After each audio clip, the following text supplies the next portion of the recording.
For those of you West Virginia Mountaineer fans who are longing for the day that the Mountaineers are able to get into the ACC, there might just be a scenario that it might could actually happen. What is that scenario, you ask? We'll pull up a chair, sit back, relax, and I'll tell you.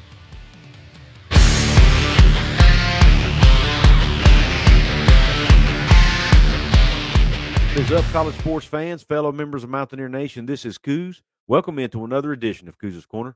So pull that chair up and let me serve you up this shot of top-shelf college football content. What is on tap today at Coos' Corner?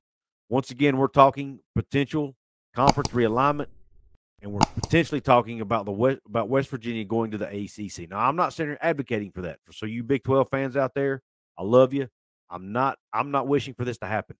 But there are people in the West Virginia fan base who does want this to happen for obvious reasons. We want our rivals. We want to play our rivals again, and we want to be in a conference that's geographically close to home.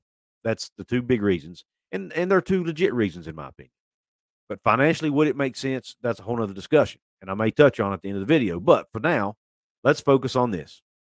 Most of the talk around the ACC has surrounded the fact that the SEC and or the Big Ten could be looking at some of the ACC teams for expansion for their conferences.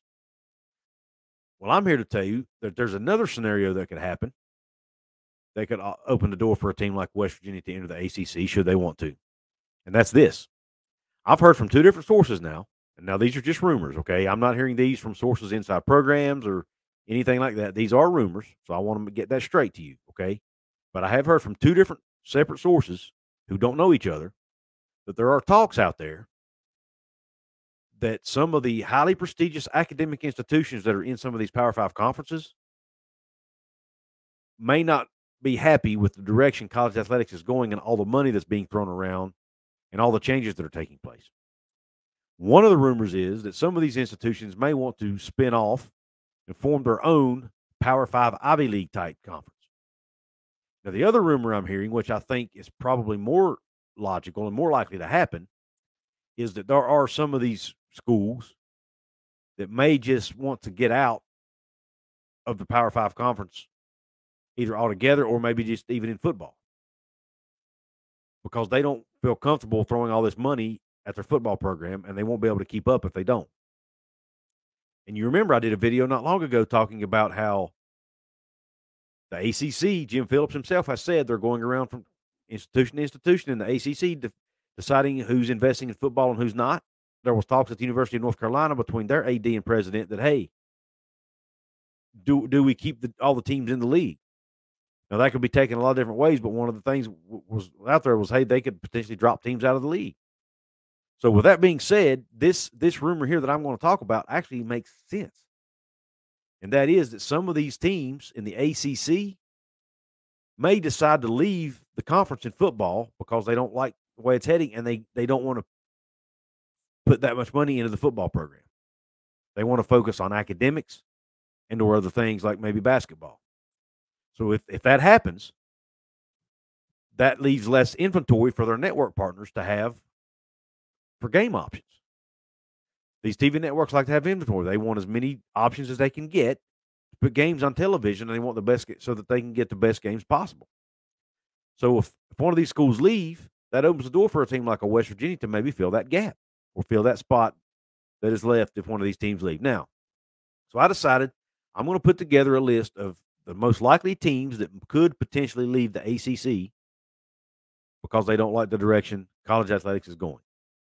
The first team on my list is the Duke Blue Devils. The Duke Blue Devils have not really put a whole lot of money into their football program as of late. Wallace Wade Stadium, which is where they play their games at now, opened in 1929, so it's a very old stadium. It was upgraded just prior to the 2016 season, and seating capacity was increased from 34,000 to just over 40,000. They also installed some luxury suites, some club seats, and a press box. But they're just not they're not the type of school that's going to, at least in my opinion, that's probably going to want to put hundreds of millions of dollars or tens of millions of dollars into their football facilities. It's just I just don't think it's a high priority for them. They've not shown that. Yes, they upgraded right before 2016, but I mean, how many years is that between upgrades? built in 1929, upgraded in 2016. I mean, that's a long gap, big gap there. And Duke is the #2 academic institution in all of Power 5 behind Stanford. So academics is a #1 priority for them. That's where Duke is known for their academics first, and then their basketball second. For us sports fans, we probably recognize them as basketball first, academic second. But as an institution, they're known for their academics. And if they don't want to try to keep up with the arms race that is college football, they may decide, hey, let's just get out of this in football, stay with it in basketball, or maybe even leave altogether. Who knows? And let's just focus on our academics and our basketball program. Not saying get rid of the football program, but let's not worry about being in a Power 5 conference and trying to keep up with the Joneses, so to speak. And let's just do our own thing. So there's one possible team. The second possible team that I came up with is Boston College, the Boston College Eagles. They play in Alumni Stadium. It was a stadium built in 1957 and has not been upgraded since 1994 when they added 20,000 seats and 24 luxury suites to the stadium.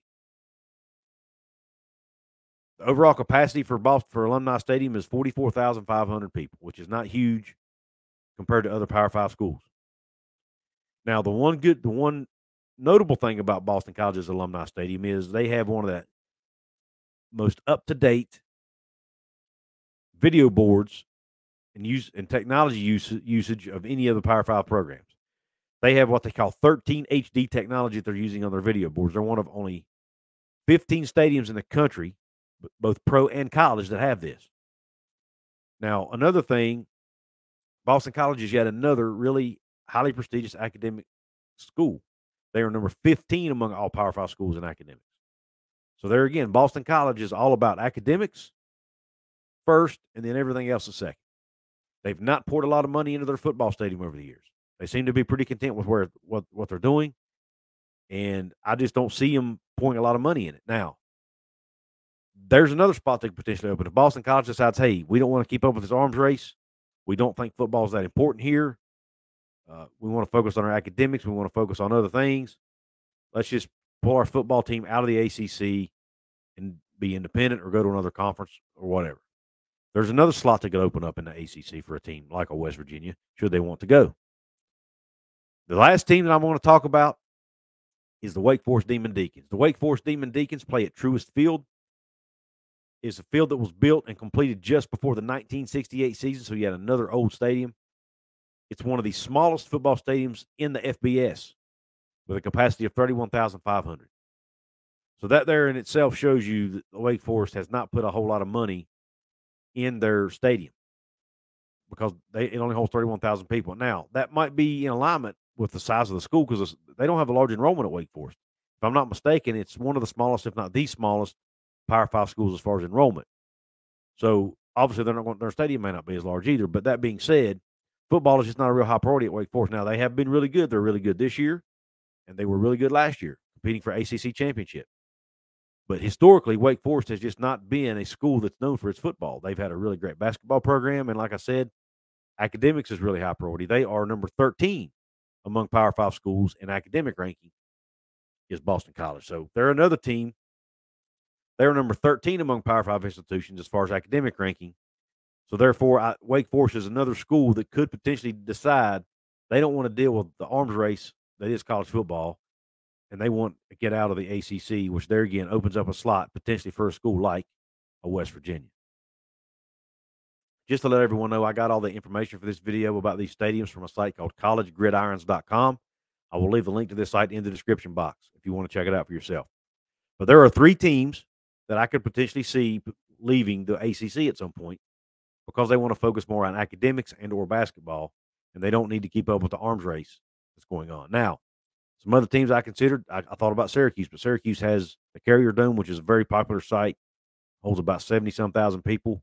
They have had in the past had a really successful football program, so I see them wanting to continue that and get back to where they used to be.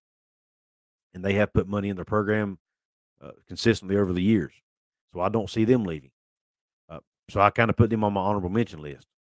But if you guys know of another ACC program that might not be interested in hanging around for a long period of time, because they want to focus on academics, or if you think of a team out of another conference that may not want to fork money over to keep up with the Joneses, so to speak, in college football, let me know in the comment section. Now, will West Virginia want to join the ACC if this happens? My personal opinion, probably not, but it will all depend on what kind of TV deal they're able to get as part of the Big 12. In my opinion, it would have to be a lot less lucrative than the ACC because the ACC's granted rights deal is so dang long. I mean, it's good through 2036.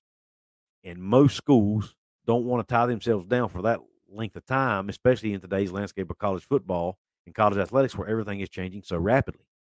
Why would West Virginia go into the ACC to make, what, 40 to 45 million a year, but it lasts all the way through 2036? If they can make close to that in the Big 12 and sign a deal that might only be 5 or 6 years long. Think about that. They could sign up to 3 deals potentially before the ACC gets out of their current one. So long term, financially, I think they might be better off staying in the Big 12. But like I said, a lot of it is going to hinge on the TV deal that the Big 12 is able to get. Now, because keep in mind, if West Virginia would join the ACC, they would have to also sign that same grant of rights agreement that the current ACC schools are under. So, and I don't know a lot of teams that are going to want to sign a grant of rights deal like that, especially if they can sign a shorter grant of rights that's almost as lucrative or as lucrative in another league. Despite the travel concerns and all that, the travel concerns is only a very small portion of this, in my opinion. They're looking at the big picture. They're looking at the overall TV dollars, the overall revenue they can bring in.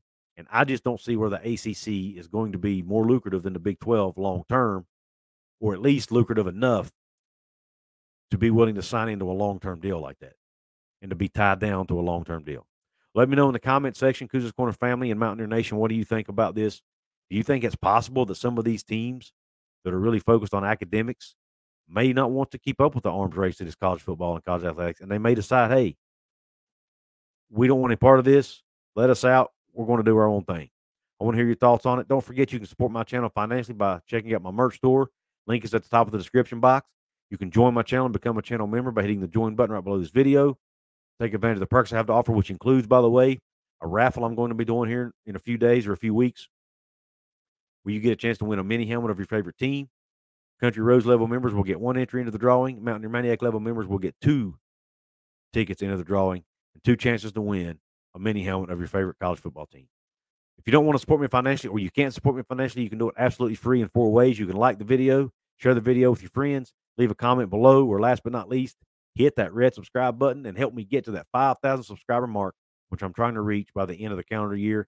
I'm just a little over 3,600 right now. Like I said, 5,000 is my target by the end of the year, but I need your help to get there, folks. So please don't forget to hit the red subscribe button. With that being said, I really appreciate your support, and I appreciate you tuning into this video. And until the next one, Q Country Roads.